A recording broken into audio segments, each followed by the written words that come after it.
Antoine Daniel. Je pense qu'il pouvait ne plus jamais avoir à travailler et être sûr d'avoir de l'argent, maison, etc. Beaucoup disent qu'ils voudraient quand même aller bosser. Oui, mais pas de la même façon, avec beaucoup moins d'obligations. Je pense que dans tous les cas, les gens rempliront leur vie de toute façon, dans tous les cas. Que ce soit avec du travail, que ce soit avec du divertissement, que ce soit avec... C'est juste qu'effectivement, les métiers pénibles, aliénants, etc., bah, ils les feront probablement plus. En fait, tu ne feras pas rien, de manière générale. Tu feras des trucs. Même de ce qu'il appelle métier aliénant, je sais que quand il y avait les bails, salaire à vie, revenus de base et tout, bah t'es les chauffeurs de bus par exemple, ils disaient bah non en fait, enfin j'aimerais bien être mieux payé et moins taffé comme un con, mais j'aime conduire des bus en fait. Ah c'est sûr que peut-être des métiers de scammer, de type je t'appelle au téléphone pour te vendre des trucs, peut-être que ça les gens n'en peuvent plus et le feront plus tu vois, s'ils ont le moyen de pas le faire. Mais je pense que les métiers essentiels, il y aura toujours des gens pour qui c'est une forme de passion, et en plus bon, là je souscris à ce qu'il dit, hein, vraiment c'est du Marx tout à fait basique que l'homme se réalise dans le travail en fait. Alors justement après ils s'aliènent parce que l'organisation qu'on a actuellement du travail fait que c'est complètement horrible pour la majorité au bénéfice d'une minorité, mais l'homme se réalise en transformant son environnement, en travaillant. N'importe qui a été au chômage ou au RSA ou en vacances beaucoup trop longtemps sait que c'est génial pendant 2 semaines et qu'après on commence à se dire putain mais je fais rien de ma vie en fait. Après peut-être que oui, on aurait peut-être plus envie de se réaliser dans des trucs personnels que aller dans un taf de merde qui nous plaît pas. Oui, mais voilà, alors ça c'est terrible. C'est que les tafs qui sont automatisés, c'est pas c'est ça le problème, quoi. C'est la fameuse phrase du je voulais que l'IA fasse ma comptabilité pour que j'ai le temps de faire de l'art, ou pas qu'elle fasse de l'art à ma place pour que je fasse ma comptabilité. Je sais plus ce que c'était ça. Ou fasse ma vaisselle, ou je sais plus quoi, mais c'était un truc de ce genre, quoi. Moi, vraiment, le fait qu'à gauche, ce soit autant centré sur l'art, l'IA, alors qu'il y a des trucs tellement plus inquiétants sur l'angle, surveillance, données, machin, surveillance de masse, la guerre, tout ça, qui pour moi devrait être les vrais angles d'attaque de gauche, et des choses réjouissantes, comme, bah tiens, est-ce que ça serait pas justement ce qu'est un peu en train de sous-entendre Antoine, c'est-à-dire réorganiser le travail, la production, peut-être faire en sorte que des gens qui ont des tâches aliénantes puissent les faire plus facilement. Tu vois, ça, on peut dire que c'est plutôt réjouissant, même d'un point de vue gauche, et justement relancer les discours salaire à vie, revenu de base, avant qu'on se retrouve avec 1000 euros de revenus de base, certes, mais plus du tout de sécurité sociale, ce qui, je pense, est le rêve des techno-capitalistes, à mon avis. Donc, bon, que ce soit autant focus sur l'art, sachant que pour l'instant, l'IA n'est pas vraiment capable de faire de l'art bien, que 90% des gens qui font ça de manière professionnelle utilisent l'IA aussi, ça me paraît tellement être une panique morale un peu chelou. Et un mec a vraiment du talent et une sensibilité artistique aujourd'hui, franchement, est difficilement remplaçable par des trucs jaune pisse dégueulasses que Psyodélique pond en 3 prompts, quoi. Je t'avoue que c'est pas toi qui le fais. T'as peut-être l'idée générale du truc, genre tu dis, je sais pas, une femme tient une épée, et en fait c'est une machine qui va le faire à ta place, c'est pas toi qui le fais. C'est pas toi qui le fais. T'as colorié sur Photoshop. Elle vaudra jamais le fait qu'elle a été créée par une personne. Jamais de la vie ça vaudra ça. Une machine, en fait... Bah, mais pourquoi ? En fait, en plus, Antoine a quand même un avis extrêmement basé sur la musique électronique. En mode, les gens anti-voicodeur, les gens anti-autotune, c'est vraiment des golemons qui n'ont rien compris. Et là, je trouve que c'est le même argument. Tu chantes pas vraiment quand t'es sous autotune. Tu sais, pour moi, c'est ce niveau-là d'argument, en fait. En fait, c'est ça qui est drôle, c'est qu'aujourd'hui, je trouve, si tu veux faire des trucs bien avec de l'IA, bah, tu dois avoir un niveau de connaissance technique et connaître tellement de logiciels. Tu dois regarder des tas de tutos, tu dois apprendre des tas de trucs, tu dois te renseigner, être à la pointe, constamment essayer, etc. Enfin, c'est pas si facile de faire, je dis bien, un truc beau, un truc intéressant, un truc que t'as réfléchi. Oui, si c'est juste pour dire fais-moi ma grand-mère dans le style de Miyazaki. Oui, bon, bah là, oui, d'accord, C'est vraiment cette allégorie-là. Usain Bolt, c'est l'être humain qui court le plus vite au monde. T'as plein de machines qui vont beaucoup plus vite qu'Usain Bolt, en fait. Et en fait, ce qu'on célèbre, c'est le fait qu'un être humain réussit à aller à cette vitesse-là, en fait. Bah, c'est pareil pour l'art, j'ai envie de te dire. Ce qu'on célèbre, c'est pas l'œuvre en elle-même, c'est le fait que quelqu'un ait réussi à la faire, en fait. Oui, mais du coup, si quelqu'un prend plein de logiciels IA et fait un truc beau avec, je vais peut-être m'émouvoir. Je comprends pas ce débat. Mais pour moi, le plaisir, il est dans ce processus, en fait. Et la satisfaction de se dire, putain, c'est moi qui... Moi, du coup, pas avoir un processus avec l'IA. Je comprends vraiment pas ce qu'il raconte. En plus, bon, le débat des droits d'auteur, sachant que de base, streamer des jeux vidéo sur Twitch, c'est illégal, mais c'est toléré. Moi, vas-y, ça me fatigue. Fait ça. Genre moi, quand je fais une musique, je la réécoute souvent et je me dis souvent, putain, c'est moi qui ai fait ça. Et je suis trop content. Je sais pas comment dire. Je me dis, je suis content d'avoir fait ça. Et je l'ai fait. Et il l'a fait t'as gratté des instruments ? Ou t'as ouvert Ableton ? Avec mes petites mains, tu vois, genre, voilà. Donc tu considères que Schumacher vaut moins que Bolt ? Non, pas du tout. Non, c'est pas du tout ça. Est-ce qu'utiliser un plugin sur Ableton, c'est pas déjà un peu de l'IA quelque part ? Ah ah ! Voilà. Ça, c'est un truc qui me fatigue dans les débats sur l'IA aussi. On est d'accord que c'est complètement con. On a l'impression qu'on parle d'IA aujourd'hui, mais alors qu'on a toujours eu de l'intelligence artificielle, quoi. Tu sais, ça me fascine. Tu sais, genre, il y a vraiment un truc... le terme, il est pas précis, quoi. Le nombre de mecs, tu sais, qui se disent « Ah, jamais j'utiliserai de logiciel IA » et après, ils cliquent sur « Supprimer le fond vert » dans leur logiciel, tu sais. Moi, je respecte les graphistes. Pour moi, c'est pas parce que tu utilises l'IA que t'es plus un graphiste. Au contraire, tu vois, ça fait partie de tes outils aujourd'hui. Mais bon, ça serait comme dire qu'un mec qui utilise Photoshop n'est pas graphiste, quoi. Parce qu'il n'utilise pas des pinceaux, tu vois. Genre, c'est... Moi, je voyais, par exemple, les miniatures de Moufette où elle utilise beaucoup d'IA. Moufette, en fait, ce qui lui donne de la force par rapport à moi, par exemple, qui veut faire une miniature en IA, c'est que déjà, elle, c'est une dessinatrice de BD, donc elle sait composer des cases, elle a de l'humour, elle a un sens de l'humour et tout. Moi, des fois, je peux avoir des bonnes idées pour les IA, mais je sais pas dessiner comme elle. Et du coup, elle faisait souvent des... Tu sais, elle dessine des débuts de personnages et elle demande après de générer un costume. Mine de rien, c'est une part du travail qui fait que la meuf est quand même une artiste, quoi, tu vois. Ça va être dur de... Et je pense que plein de gens disent « Ah, les IA de Zawa sont pas mal » parce qu'il y a une idée, il y a une blague, il y a un truc. L'IA n'est absolument pas au niveau d'un vrai photographe, d'un peintre, de talent, d'un réalisateur. D'ailleurs, je pense que là, pour l'audiovisuel, l'IA, je trouve qu'on est encore dans des trucs qui sont un peu mid. Mais par contre, quand tu vois des espèces d'effets spéciaux Marvel, je pense que c'est pas la volonté des graphistes, des FX designers qui sont très très forts, mais comme ils doivent faire ça sur des temps courts en étant sous-payés, quand tu vois en plus les millions que ça rapporte, bah tu vois des trucs parfois que l'IA fait, tu te dis, bah en fait c'est quasiment aussi bien. En fait c'est aussi bien que de la merde. Et du coup, comme c'est aussi bien que de la merde, bah c'est mieux. Et des fois, tu vois des gens, des graphistes qui se plaignent de l'IA et je suis en mode, ouais, mais frérot, tes dessins, c'est chaud, tu vois.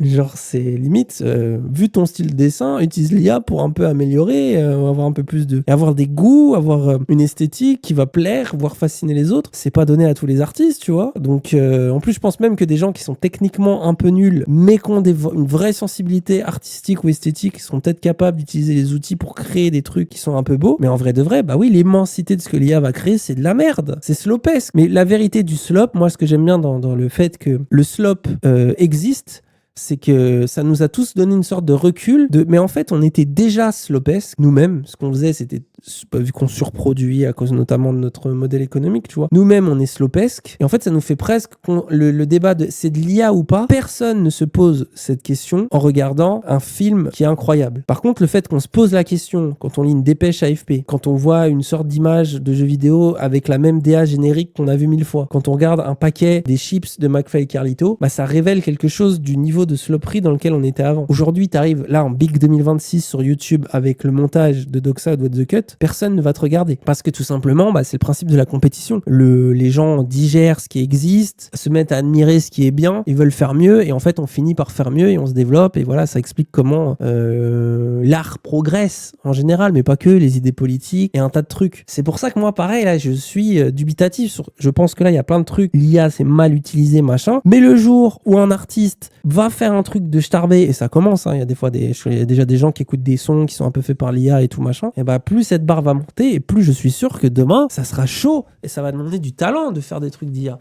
Pour autant, je pense vraiment que tu te trompes. Je pense vraiment que tu te trompes et que c'est une vision qui est triste de ouf, je trouve. Mais vraiment... Si tu connais pas ton art, tu ne sauras pas prompter. Bah ouais, mais là je voyais que vous parlez de Charlie Kirk et tout, mais vous voyez par exemple les mèmes. Ce qui a toujours fait la qualité d'un mème, c'est pas son exécution technique, hein. Au contraire, des fois une exécution technique catastrophique, le fait de faire exprès par exemple de rendre un JPEG encore plus pixelisé, le fait de récupérer une image d'une vidéo bizarre que personne ne connaît, et souvent ce qui fait un bon mème. Et je pense que c'est pour ça. D'ailleurs, j'ai vu plein de gauchistes commencer à être un peu convaincus par l'IA sur les mèmes, sur la période Charlie Kirk notamment. Comment tu ne peux pas voir que ça coche toutes les cases du même? C'est un peu subversif, c'est un peu interdit, c'est rigolo, c'est massif. Mais le morceau We Are Charlie Kirk, s'il a fait le tour du monde, c'est pas pour rien, c'est que c'est objectivement trop marrant. Parce que le mème, c'est vraiment la forme artistique collective, tu vois. Trouver l'auteur d'un mème et tout, l'origine d'un mème, c'est toujours très compliqué. Et moi, en tant que, bah forcément, avec mes positions un petit peu qui sont mi-philo, mi-politique que je peux avoir sur la culture libre, la culture du remix, sur comment est Internet, comment on se transforme justement les idées ou les manières de s'exprimer et tout à cause de ce qu'est Internet, de comment c'est fait, du fait qu'on est tous connectés les uns les autres et qu'on digère, qu'on récupère ce que font les autres, on les télécharge, on les rebidouille et tout, on les machin, et que toute cette énergie finit par créer quelque chose d'absolument unique. Et les mèmes, c'est ça, tu vois. On n'a pas appelé ça mème pour rien, c'est littéralement le mimétisme le transformer en une sorte d'art ou d'expression satirique, politique, tu vois. Et en fait, c'est vraiment le truc qui met fin à plein de débats, moi je trouve, sur l'art, rien que l'existence du mème. Et typiquement, l'IA, c'est une période, tu vois. Je pense qu'un jour on regardera les périodes du mème, et ça fait partie, je pense, d'une période qu'on est en train de traverser avec ça. Et le fait que ce soit slopesque à mort, l'IA, c'est exactement, je suis sûr que demain, des mecs vont se faire chier à recréer, peut-être même dans des logiciels, à la main, cette esthétique-là. Parce qu'elle aura marqué une époque, elle représenterait un truc qui est trop marrant. Comme aujourd'hui, n'importe quel zoomer qui n'a pas connu les VHS, le cinéma en noir et blanc et tout, bah en fait, a envie de mettre dans son clip ou dans sa réalisation un petit moment avec du dithering, tu vois, un petit moment... tu sais, en fait, c'est comme ça aussi que... Surtout, je pense que ce qui caractérise un peu la manière qu'on a de faire des images aujourd'hui, c'est qu'on ne fait que digérer des styles d'images. C'est plus juste comme avant où tu avais une révolution technologique qui, entre guillemets, remplaçait une autre. Ça n'empêchait pas de faire de temps en temps un film muet en noir et blanc pour un cinéaste qui avait envie de se taper un délire. Mais globalement, tu avais un peu ce truc-là. Aujourd'hui, on vit dans la richesse des formats et le fait qu'on aime bien tout mélanger. Il n'y a pas un clip qui existe sans qu'on te change. On passe en 4/3, on est en 16/9, on est en cinémascope. Là, en fait, c'est filmé à l'iPhone. Et en fait, là, on a sorti la Blackmagic. Et là, tiens, ce plan-là, on va sortir la vieille caméra DV Sony parce qu'on cherche ce grain. C'est vraiment, tu sais, c'est précis comment on aime remixer. C'est pour ça que je trouve que ça a du sens que l'IA arrive aussi à ce moment-là. Et les gens qui vont juste écrire « Fais-moi en Miyazaki » ne vont rien apporter à l'histoire de l'art, ça j'en suis sûr. Mais n'importe qui va avoir une bonne idée et bien la bidouiller pourra peut-être y prétendre. De toute façon, inspirera le reste du monde. J'arrive pas à voir comment tu peux aller contre ça, parce que pour moi, c'est un peu aller presque contre le sens de l'histoire, en fait. Tu sais, j'ai vraiment du mal. S'il y en a qui ont des arguments contre, je veux bien les entendre. Mais moi, j'ai vraiment du mal. Pour moi, c'est vraiment purement réactionnaire, tu vois. Et là, encore une fois, là, je vois les mêmes arguments par rapport à la MAO, par rapport à l'autotune, par rapport à tout ça. Ah, voilà. Pour moi, ça n'a rien à voir. Ça, c'est des outils d'aide. C'est des outils d'aide. En fait, la MAO, le truc, je le fais pas à ta place, en fait. Tu vas le faire quand même, en fait. C'est toi qui vas le faire, je suis désolé, mais si tout le monde pouvait faire de la MAO, bah tout le monde serait putain de Daft Punk ou tout le monde serait putain de Aphex Twin, en fait. Et du coup, ça... Parce que là, tout le monde est capable de faire la musique d'Aphex Twin avec de l'IA. Je crois pas. Il est con. Mais en fait, c'est les mêmes arguments. Et en fait, en plus, je pense qu'on a vu qu'on a connu Internet et qu'on n'a pas la mémoire de ce qui existait avant Internet, on a oublié, mais il y a eu les mêmes débats de cons sur Photoshop. Photoshop va tuer des métiers. Photoshop, c'est l'ordi Internet va tuer des métiers. Bah, en fait, oui, ça en a tué, c'est clair, mais ça en a créé des nouveaux aussi, tu vois. Il y a des adaptations, en fait. C'est pas du tout ça, en fait. J'ai qui était contre l'autotune. Bah non, Antoine est un des plus fervents défenseurs de l'autotune que j'ai rencontré dans ma vie. Il trouve que c'est un avis de con, de vieux con, que de croire que c'est pas bien. Pareil pour l'autotune. L'autotune, c'est une forme de... C'est un outil, en fait, que tu utilises. Et même, c'est même d'ailleurs, comment c'est fait Attendez, l'autotune, excusez-moi, on est d'accord, les techniciens, que c'est un algorithme qui reconfigure les notes pour que ça sonne bien. On est d'accord. Je sais pas si j'ai bien dit le truc, mais c'est un peu de l'IA, l'autotune, en vrai de vrai, non? Alors oui, c'est pas un modèle de langage, machin, mais basiquement, c'est de l'IA. Pas vraiment, non. C'est de la modulation. Oui, en gros. Ah, vous êtes soit oui, soit non. Le problème, c'est qui est technicien, là? Vous parlez tous. Vous avez tous un diplôme de technicien, d'ingé, de je sais pas quoi, là? Je sais même pas comment vous appelez. À la base, c'est un correcteur de pitch. C'est pas un réseau de neurones. Oui, ok, d'accord. Oui, donc c'est pas un modèle LLM, machin, comme on l'entend aujourd'hui, du coup. Oui, ok. Enfin, c'est même un instrument, même. C'est même un instrument plus qu'un outil, même maintenant. Ça a été conçu comme étant un outil, mais c'est un instrument, même maintenant. Est-ce qu'il n'y a pas le même débat avec les DJ qui utilisent le travail des autres dans leur procès créatif? Bon, le nombre de... De toute façon, dans la musique électronique, les gens sont habitués à ce qu'on leur répète tout le temps que ce qu'ils font, c'est pas de la vraie musique ou du vrai truc, tu vois. Un DJ ne fait pas de musique, un DJ passe de la musique. Après, c'est tout un art de bien DJ et tout, tu vois. Il y a des IA pas LLM, oui, mais c'est ce qu'on disait tout à l'heure, au fait que de toute façon, ce terme ne veut rien dire. C'est juste un terme marketing. Tu sais, c'est comme 3D. En fait, 3D, ça veut rien dire. Mais c'est un terme marketing et donc on l'utilise tous parce que voilà. Mais en fait, ça crée de la confusion dans la tête des gens, tu vois. Tu sais, par exemple, ce qui est drôle dans le jeu vidéo, c'est qu'on parle d'IA depuis l'IA des mobs. Tu sais, tu lisais un magazine de jeux vidéo dans les années 90, on parlait d'intelligence artificielle des mobs. Donc on continue de dire l'IA dans le jeu vidéo quand on parle de l'IA des personnages et tout machin. La grande diff, c'est algo écrit à la main versus algo généré lui-même par la machine. C'est ça globalement qui fait de l'IA, même si ça veut tout et rien dire. Ça Non, car l'entraînement d'un modèle, c'est un algo écrit à la main. Ah merde! Et qu'est-ce qui se passe? Parce que maintenant, que les modèles s'auto-écrivent et s'auto-corrigent. Oh putain. Bon, 2 points. Bon, écoutez. L'intelligence artificielle, IA, entre parenthèses, est l'ensemble des systèmes informatiques capables d'effectuer des tâches typiquement associées à l'intelligence, telles que l'apprentissage, le raisonnement, la résolution de problèmes, la perception ou la prise de décision. L'intelligence artificielle est également le champ de recherche visant à développer de tels systèmes. Point. Oui, j'ai vu des gens avoir cet argument par contre. En fait, c'est le fait que le logiciel, entre guillemets, peut prendre des décisions à ma place. Tu vois? Par exemple, si je fais un montage, je dis au logiciel, je veux que tu cuts là. Et le logiciel, du coup, il m'écoute, hein, et c'est moi qui choisis où je mets mon cut. Or, si je prends un logiciel IA AutoCut, j'en ai essayé un d'ailleurs, et j'ai trouvé que c'était horrible parce que j'ai dû refaire tous mes cuts à la main. Donc j'ai limite perdu plus de temps qu'autre chose. Mais si je prends un logiciel d'AutoCut, c'est lui qui va prendre des décisions de là, c'est pas pertinent. Et d'où le problème que moi j'ai eu quand j'ai utilisé le logiciel d'AutoCut, c'est que moi, des fois, je fais des silences dans mon live parce que je suis pas intéressant et qu'il se passe rien. Et des fois, je fais des silences parce que ça accompagne une blague ou pour mettre l'emphase sur ce que je vais dire après. Enfin, vous voyez, genre, c'est normal, ça s'appelle parler.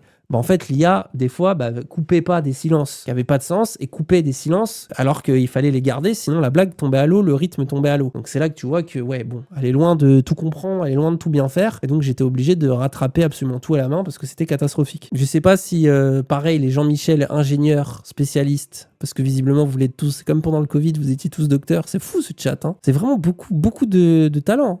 Si vous avez des trucs à rétorquer à ça, je suis preneur de vous écouter. Parce que l'intelligence artificielle de ce chat, ce qui est beau, c'est qu'on est tous là à générer des réponses et que moi, à la fin, je fais le tri et on devient tous plus intelligents, ok? C'est comme ça que ça marche, je crois. Je crois qu'il parle plutôt de sampling. Alors oui, t'as sampling et sampling. Il y en a certains que je trouve honteux. On parlait de Daft Punk tout à l'heure, mais je trouve Robot Rock est une honte. One More Time, c'est une masterclass. Bah oui, le sample pose tellement de questions sur les droits d'auteur. Allez Antoine, on avait déjà parlé de ça ensemble. Le librisme. Je sais que ça donne pas envie. Mais quand même, la putain de réflexion qu'on n'a pas sur ça m'énerve, ça me rend fou. Après, je sais que c'est parce qu'on est dans une économie capitaliste et que donc tout le monde se dit « Ah, le droit d'auteur, ça me protège », alors que ça te protège pas, du coup. Ça te permet de toucher 3% de merde et c'est l'éditeur qui est protégé, c'est pas toi. Mais tous nos usages vont à l'encontre de cette façon qu'on a de penser. Typiquement, le sample, moi, je suis fan de rap. Le sample est interdit, c'est la musique que je préfère au monde qui disparaît. Et justement, il n'y a rien de plus beau que d'avoir un giga autiste tellement fou, écouter du son toute la journée qu'il a créé dans sa propre tête. Mais en fait, cet énorme autiste, comme il a samplé un truc bizarre qu'il a acheté en Allemagne, à Berlin, dans un espèce de disquaire chelou, et qu'il a trouvé le petit doudou qui va te faire du bien, il le met dans son logiciel, il te l'adapte, il en fait un truc. Un autre gars récupère ça, machin, et c'est exactement pour ça que toi, tu vas bouger la tête alors que t'es un énorme normie de la musique. Donc c'est trop beau, moi je trouve ça magnifique. Je trouve ça presque plus beau que l'intention de l'auteur ou de machin. C'est comment ça s'est transmis et que ça arrive comme ça, quelque part. Tu vois, genre, c'est ça qui est beau, qui devrait nous émouvoir. Et puis dans tous les cas, ça a été fait par des humains. C'est-à-dire le sample a été trouvé par un humain, choisi par un humain, ou d'être trituré par un humain, d'être découpé, d'être remis d'une certaine façon. Que ses basses soient coupées, que ses aigus soient coupées. Ça a été choisi par un humain, en fait. Oui, mais les humains vont écouter des sons que l'IA fait et dire ça pue la merde, ça j'aime bien. T'as aussi d'autres gars, ils font quoi? Ils s'amusent à faire jouer à des instruments, à des objets, à des outils, ou à recraquer, à hacker des vieilles consoles, des vieux trucs électroniques, et leur faire des bruits, et ils écoutent des bruits pendant des heures, jusqu'à ce qu'ils disent « Oh, ce bruit, je l'aime bien, et ce bruit, je l'aime bien, tiens, je le mets dans ça, et pof, il y a un hit. » Non mais c'est... Désolé, ces mecs-là, si à un moment donné, ils n'existent pas et qu'ils sont pas à un niveau d'autisme qui est over 9000, tu vois, comment est-ce que moi, derrière, j'ai de la bonne musique alors que j'ai rien branlé, frère? De toute façon, c'est même pas de l'art, en fait. Ce n'est pas de l'art. L'art est humain par essence, ou en tout cas, vient du vivant par essence. Et à l'heure actuelle, pour moi, ce n'est pas de l'art. Pas parce que c'est beau que c'est de l'art. Vivant? Pas ça de l'art. Tu peux créer quelque chose de... Enfin, une machine peut créer quelque chose qu'on trouve objectivement beau, mais ce qu'on va trouver beau là-dedans, c'est notre regard d'être humain là-dedans, en fait. C'est pas ce qu'a fait la machine. Enfin bref. L'art doit-il être beau? Non, mais en plus, pas du tout. Mais alors, attends. Moi, je suis assez d'accord avec la take. Ce qui compte, c'est le regard. Voilà, la même raison pourquoi on pourrait potentiellement s'émouvoir d'un paysage et pas d'un autre. Le regard, ça, pour moi, ça, c'est validé comme take à la limite. Mais par contre, du coup, si dans mon regard, je suis ému par quelque chose qui a été fait par un geek qui a prompté, c'est perdu. Du coup, en fait, ça marche. En fait, c'est pour ça que je trouve ces arguments réac. C'est que, en fait, ça ne marche pas. Il suffira de trouver une fois un mec qui fait un truc qui émeut Antoine, alors qu'il a prompté, et c'est fini. Voilà, fin. Exactement comme tous les mecs qui ont dit l'autotune c'est de la merde, l'autotune c'est de la merde, l'autotune c'est de la merde. Et un jour, ils se sont pris un morceau avec une autotune de malade. Ils ont commencé à chanter et ils ont fermé leur gueule. Tu vois, en fait, au bout d'un moment, tu peux pas, à moins de mourir vraiment avec des idées, tu peux pas être réac éternellement sur ces trucs-là. Tu as quelqu'un qui me dirait « Ah, mais ça va remplacer des formes artistiques que j'aime, auxquelles je suis attaché, et qui vont tomber en désuétude, et machin, et j'aime pas cette nouvelle génération. » Tu vois, ça, à la limite, c'est quelque chose qui me paraît... On peut discuter, tu vois. T'as un avis. Mais le truc de dire « Ouais, non, ça n'arrivera jamais, car l'humain... » Bah, ça, pour moi, c'est simplificateur, c'est caricatural, tu vois. En fait, pourquoi vouloir faire ces métiers-là, ou pourquoi vouloir faire cette activité-là, si tu ne prends pas de plaisir au processus du truc? Pour moi, c'est incompréhensible. Quel est l'intérêt de vouloir... Enfin, vraiment, pour moi, c'est voilà, il se répète. Quel est l'intérêt de faire le truc? Mais il y a des mecs, ça les amuse. Et juste poser son tampon dessus, en fait. Juste dire que c'est moi qui l'ai fait. Alors qu'en fait, c'est pas toi qui l'as fait. C'est une machine qui a volé plein d'idées de plein d'autres personnes qui, eux, ont vraiment fait les choses. Quel est ton plaisir là-dedans, en fait? Ce n'est pas gratifiant même pour toi-même, en fait. Tu vaux mieux que ça. Et on peut parler Tu vaux mieux que ça? Non, putain, ça y est. Non. Non, Antoine, là. On oublie cette phrase, déjà, de 1. L'argent, mais il y a d'autres... Il y a plus facile de faire que de faire... Enfin... Mais il y a des mecs qui vont kiffer de faire ça pendant des heures. Générative, en fait, globalement. Alors, mais oui, bah, il y a des mecs qui vont dire « Je préfère passer 3 heures à prompter, à modifier, à machin et à retruc, qu'à jouer aux jeux vidéo sur Twitch en ayant des take mid. » Et c'est ok. Tu vois, tout le monde peut avoir un avis à la con. Effectivement, ça peut t'économiser des trucs et tout. L'IA générative, tu peux l'utiliser, je sais pas, effectivement, que sur des placeholders, sur les trucs que tu peux remplacer ensuite. Ça me pose effectivement peut-être moins problème. Est-ce que j'essaie d'être un petit peu... En plus, c'est quoi ce jeu de merde là depuis tout à l'heure? Je commence à angoisser sur quoi il est en train de jouer. On est d'accord qu'il ramasse le même livre de merde qui a été copié-collé là, sur un logiciel de merde en mode Unity là. J'ai envie de crever. Malgré tout, mais en tout, on va dire que ouais, non, pour moi, c'est cacaboudin, quoi. Tu peux me permettre l'expression, bien sûr. Désolé pour les termes un peu... Tout tard est d'abord un prompt dans ta tête. Mais vous voyez, moi, les gens qui réfléchissent à l'IA, ce qui me fait rire, en fait, moi, je me méfie de ceux qui disent ça va devenir une super intelligence qui va nous dépasser. Moi, j'ai plutôt l'impression que ça révèle à quel point on est slopesque. Moi, je me trouve plus de points avec ChatGPT, mais pas dans l'intelligence, tu vois. Dans le fait de ressasser les mêmes choses, d'avoir des croyances bêtes, de pas vouloir admettre quand j'ai tort, d'être un peu slopesque. Tu vois, ça c'est... Et que je coûte cher aussi. Faites des dons. C'est cher de m'écouter parler, et c'est de plus en plus cher d'ailleurs. Un peu cru utilisé. Après voilà, peut-être que j'ai une boomer take, et que les gens diront dans 5 ans, oh là là, à l'époque les gens disaient ça et tout, ah là là. Voilà. En tout cas, moi je vais rester là-dessus probablement pendant très longtemps, je vais pas mentir. Pour moi, un dessin, mais ultra laid, nul à chier, trop moche et tout, fait par un être humain, aura 100 000 fois plus de valeur que le plus beau dessin que va te sortir une IA. Je dis pas ça pour faire le poseur, c'est vraiment un truc que je pense... Après, il en a reçu des dessins de merde, hein. Il sait de quoi il parle. Vous imaginez le nombre de... C'est quoi Richard l'aspirateur? Non, j'ai oublié.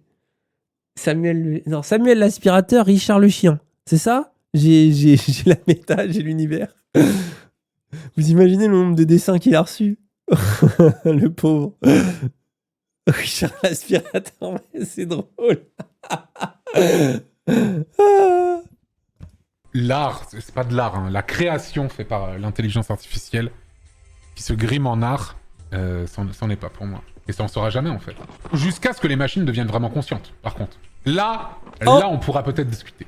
mais pour... Quand on pourra les baiser, du coup. Quand Cyrus North aura réussi. Non mais carrément, jusqu'à que ça devienne consciente. Mais après, je trouve que ces takes, elles ont été un peu trop générées par l'algo Twitter, Insta, Reddit. Et que du coup, c'est pour ça qu'il a un avis slopesque. Hein. Et de toute façon, oui, on est tous d'accord qu'un dessin de merde, John Peace, IA, bah, on va tous se dire, oui, c'est pas terrible. Mais d'ailleurs, des gens, la preuve que que le talent pur ne suffit pas en art, que la technique pure ne suffit pas, c'est tous les gens là, vous savez, les dessins hyper réalistes là. Ouais, les gens qui vont prendre un visage, je prends le visage d'Antoine Daniel et tu sais, je le dessine à la perfection et tu sais, il faut un niveau technique de malade pour faire ça. ça ne nous provoque aucune émotion esthétique. Déjà parce qu'on est passé par le courant du réalisme et parce que voilà, et on sait très bien que ça suffit pas. Je veux dire, on a eu tellement de trucs dans l'art qui nous ont fait prendre conscience, tu vois, je sais pas, l'impressionnisme, le dadaïsme, j'en sais rien, tu vois, qui font qu'aujourd'hui on en est à un niveau où on sait que c'est pas parce que tu as la meilleure technique et que tu peins vraiment à l'ancienne avec des pinceaux faits en poils d'anus de canard que tu as toi-même élevé, que tu as toi-même récolté et qu'en fait tu utilises des techniques ancestrales qui t'ont été transmises par un maître qui ne le fait qu'une fois tous les 100 ans, que machin, que truc, que ça va émouvoir les gens, en fait. Donc, c'est pas comme ça que ça marche. Et heureusement, putain. Oh, quelle horreur, sinon. Quelle horreur, sinon.